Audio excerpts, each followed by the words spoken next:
Hi friends, ఈరోజు అయితే నేను బెల్లం పిండి బెల్లం అప్పాలు అయితే చేస్తున్నా స్నాక్స్కి. ఇవైతే అమ్మవార్ల పండుగ అప్పుడు చేసుకుంటారు కదా. నేనైతే రీసెంట్గా చూసిన స్నాక్స్ చేద్దామనేసి ఓకే చేద్దామని ఇది థర్డ్ టైం నేను చేయడం. ఫస్ట్ టైం అయితే చాలా భయంతో చేసిన, ఓకే మంచిగా వచ్చినాయి. అలాగే సెకండ్ టైం థర్డ్ టైం అని కూడా చేస్తున్నా. ఇదైతే థర్డ్ టైం. 2 కప్స్ బియ్యం పిండి, 1 కప్ గోధుమ పిండి అయితే తీసుకొని జల్లెడ పట్టేసుకుంటున్నా.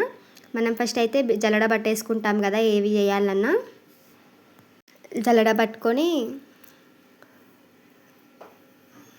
అలాగే 2 కప్స్ బెల్లం కూడా తీసి పక్కన పెట్టుకున్నా.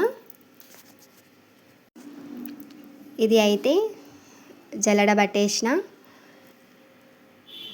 ఎంతో భయంతో స్టార్ట్ చేసిన ఈ స్నాక్స్ మాత్రం, కానీ మంచిగా వచ్చింది, పర్ఫెక్ట్గా వస్తున్నాయి. కొంచెం చేస్తున్న కొద్దీ వస్తూ ఉన్నాయి అన్నమాట. స్టార్టింగ్లో అయితే ఏవి రావు కదా, కానీ ఈ స్నాక్స్ మాత్రం స్టార్టింగ్లో కూడా మంచిగానే వచ్చింది నాకు.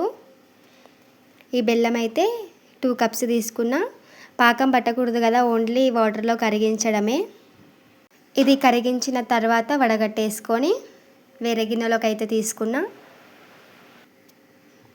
పిండిలోకి అయితే పోసేసుకున్నా. ఇది ఎక్కువ లిక్విడ్ అయ్యింది అనిపిస్తే మనం కొంచెం పిండి వేసుకొని కూడా కలుపుకోవచ్చు, ఈజీగా వచ్చేస్తాయి. ఇలా తడిపేసుకొని అన్న అయితే రౌండ్ ఆఫ్ చేసేసి పెట్టేసుకున్నా. ఈజీగా చేయి పైన ఒత్తేసుకోవచ్చు మనం. అలాగే ఆయిల్ హీట్కి పెట్టేసి అప్పాలు వేసేసుకున్నా. ఇది ఫస్ట్ టైం చేసేటప్పుడు మాత్రం అవి ఎక్కడ పేలిపోతాయో రా బాబు అని ఫుల్ భయం వేసింది, కానీ పర్లేదు మంచిగా వచ్చింది. కొంచెం మంచిగా కూడా చేయగలుగుతున్నా నేను. ఫైనల్గా అయితే బియ్యం పిండి అప్పాలు రెడీ. చాలా మంచిగా వచ్చినవి.